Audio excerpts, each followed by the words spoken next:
Bonjour. J'aurais dû faire cette vidéo plus tôt. Pour m'excuser, il se fait un peu tard.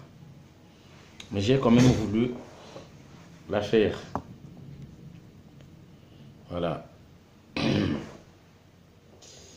Mes salutations à tout le monde. Et merci encore pour ceux qui seront au rendez-vous. Ce soir, comme j'ai intitulé ma vidéo, l'Afrique qui se réveille, parce que j'ai été très content en tout cas. Il y a une personne qui a embelli ma journée. C'est une personne qui a embelli ma journée. Je vois que le travail que nous sommes en train de faire, le but qu'on s'était fixé est en train d'être atteint. Voilà, l'objectif, on y arrive. C'est faire que les Africains se réveillent et qu'ils partent comme à la télé, on ne veut pas nous donner l'occasion de parler, BFM TV, les grands médias d'ici. Nous, on va utiliser d'autres moyens pour nous faire entendre. Donc, de ce fait, j'ai été très content d'un frère qui a fait à ma place le travail que j'allais faire peut-être cette semaine ou aujourd'hui. Je suis très content, c'est un frère, il s'appelle Momo Diara, son Facebook. Je me suis empressé de pouvoir le contacter et je l'ai eu. On s'est échangé de numéros. Voilà, donc je suis très content et très fier de ce frère-là qui est du Mali. Ça veut dire que l'éveil est en marche. Voilà, donc c'est pourquoi je disais que ça embellit ma journée. Je vais vous faire écouter ça. Je vais vous faire écouter la vidéo tout à l'heure. Donc, le message que je voulais faire passer, vous voyez, aujourd'hui, je fais des vidéos. Je ne savais pas que je pouvais atteindre si grand nombre de vues, si grand nombre de personnes. On fait des vidéos de 158 000 vues, 160 000 vues. La plus grande que j'ai à faire, c'est 1 400 000 vues. C'est avec Gertrude. On était dans les métros avec Gertrude. Et une autre que j'ai fait seule, c'était à peu près 800 000 vues. Voilà. Donc, ça veut dire que le message passe bien, il intéresse les gens. Lorsque on voit 10 000 partages, 5 000 partages, ça veut dire que ça intéresse les gens. Donc, je suis très content aujourd'hui parce que la relève est là, les secours sont là, voilà. Pendant que parfois, faut le dire, dans mon propre pays, avec mes propres compatriotes, je suis parfois mal compris, négligé. Et lorsque j'ai parlé avec Momo tout à l'heure, qui m'a expliqué, Donald, je partage tous les jours tes vidéos. Je partage tout le temps tes vidéos. Voilà, c'est un sacré travail que vous faites. Et on va se voir d'ici là avec Momo pour partager, pour faire des vidéos ensemble. Alors, donc, voilà le message que je voulais faire passer déjà. Pour dire que, chers amis africains, certains peut-être restés chez eux pensent que il y a des gens qui sont choisis, qui peuvent délivrer l'Afrique où on y arrivera seul. On n'y arrivera jamais. On a besoin de tout le monde. Je dis bien on a besoin de tout le monde. On n'y arrivera jamais. Et moi je pense qu'aujourd'hui, nous allons dans le sens de fédérer les forces.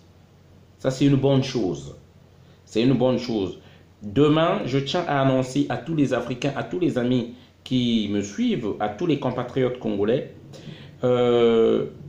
nous allons décider d'accompagner la communauté togolaise qui fait une marche de la Bastille jusqu'à la place de la République. C'est à partir de 14 h.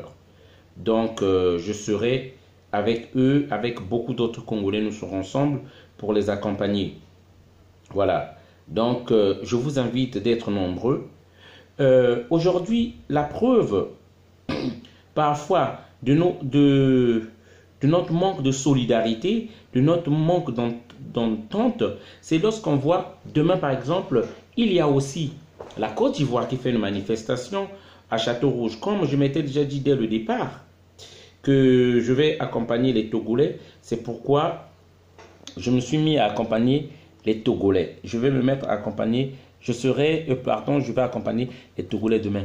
Avant que, quand mon ordinateur commence à se décharger, avant qu'il se décharge complètement mon ordinateur, moi je vais d'abord vous faire écouter ce frère-là qui a fait la vidéo. Et vous avez, c'est la même formule, hein, c'est la même formule que je fais. Donc j'étais très content, c'est la même formule, vous allez écouter, on l'écoute ensemble. Attendez, je vais remettre carrément au départ. Bonjour monsieur, dame. Je prends mon mot. Alors, je viens en face de vous ce matin, c'est pas pour vous demander des petites pièces, ni pour vous demander de piquer les restos. Je viens pour vous donner des informations, une information que vous ne verrez jamais sur le BFM TV, ni sur France 24, ni sur RFI, dans aucune information française. Alors, monsieur dame, je me rappelle bien, le jour de la marche de Charlie Hebdo, vous voyez bien, regardez bien cette image, monsieur dame.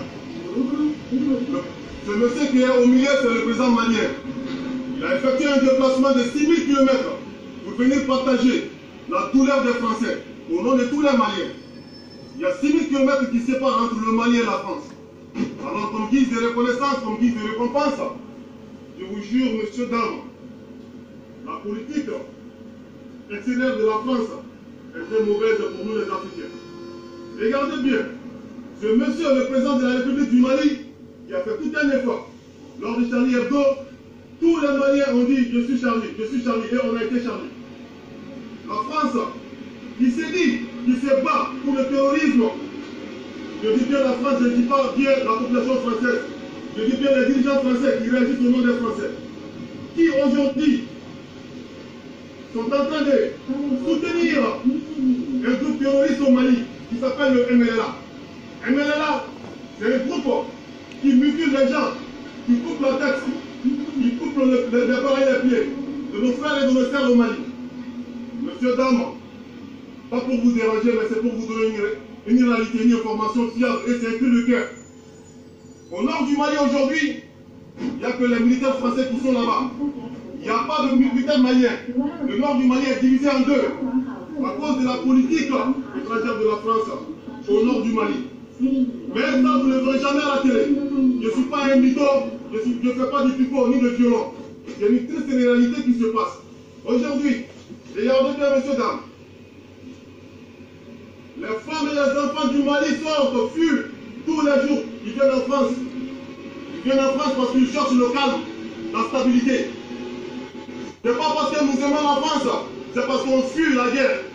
Une guerre qui est propagandée, une guerre de la propagande, une guerre qui est orchestrée par la politique française. Pas les Français, mais les dirigeants français.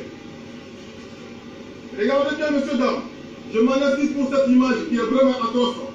C'est le corps des soldats maliens. Là même où je vous parle aujourd'hui, il y a les balles qui retentissent au nord du Mali. On ne montre jamais à la télé ici, ni à la radio. Regardez bien, on ne montre jamais à la télé ni à la radio. Nous sommes des Africains. On veut rester en Afrique. On ne veut pas venir ici. Mais nous sommes contents de venir chercher le calme. À la télé tous les jours, on dit les Africains, c'est les immigrés, c'est les immigrés. Oui, nous sommes des immigrés parce qu'on fuit la guerre. Oui, nous sommes des immigrés parce que la politique extérieure de la France au nord du Mali et de toute l'Afrique, ça nous met en vue, ça nous tue tous les jours. Monsieur, dame, je m'en excuse pour le dérangement. Alors, l'ambassadeur du Mali en France, l'ambassadeur de la France au Mali, il a dit qu'il n'est pas d'accord pour la décision de la France, puisque la France fait au nord du Mali. Il a été élu de ses fonctions, plus précisément le 21 janvier 2011, parce qu'il n'était pas d'accord pour la décision française.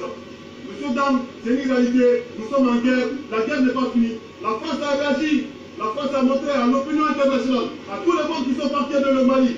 Je vous jure, monsieur, dame, c'est pas vrai. Là où je vous parle aujourd'hui, il n'y a pas de retentissent au nord du Mali. Il y a toujours des morts, toujours des morts, toujours des morts. Je sors dans mon silence aujourd'hui parle de patriotisme. Et c'est un sujet tabou ici en France. Ils ne veulent pas qu'on en parle. Mais moi, je sors dans mon silence. Je veux même être le martyr de mon pays. C'est une réalité, monsieur, dame. Excusez-moi pour le dérangement. C'était pour vous annoncer cette information. Merci tout le monde.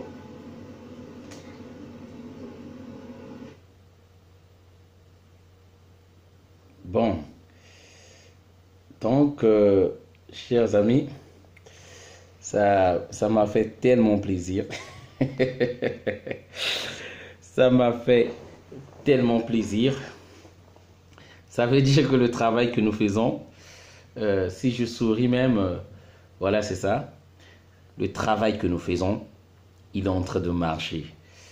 Il y a certains même qui ont dit, il est fou, c'est quoi ce clochard-là qui part dans les métros? Il y a d'autres qui ont compris c'était quoi en fait l'importance d'aller parler dans les métros. Et comme je dis toujours, nul n'est prophète chez soi. Chez les miens, ils ne voient pas l'importance du travail que je fais et pourquoi cette idée-là nous est arrivée pour pouvoir travailler ainsi. Là, c'est un Malien qui nous a montré et des Ivoiriens ont dit ils vont venir, des Gabonais ont dit ils vont venir, des Sénégalais ont dit ils vont venir. Voilà. Donc, chers amis, je veux insister surtout sur ce point-là. Nul n'est prophète chez soi. Je suis très content parce que je vois que j'ai lancé quelque chose de nouveau et d'autres suivent maintenant. Et on va faire ainsi, on va former une bonne équipe et ça va continuer comme ça pour cet éveil de conscience. Voilà donc le message que je voulais déjà donner d'entrée de jeu. Parce que notre ami Noise des Causes a soulevé un problème. Il faisait à peine 4 heures.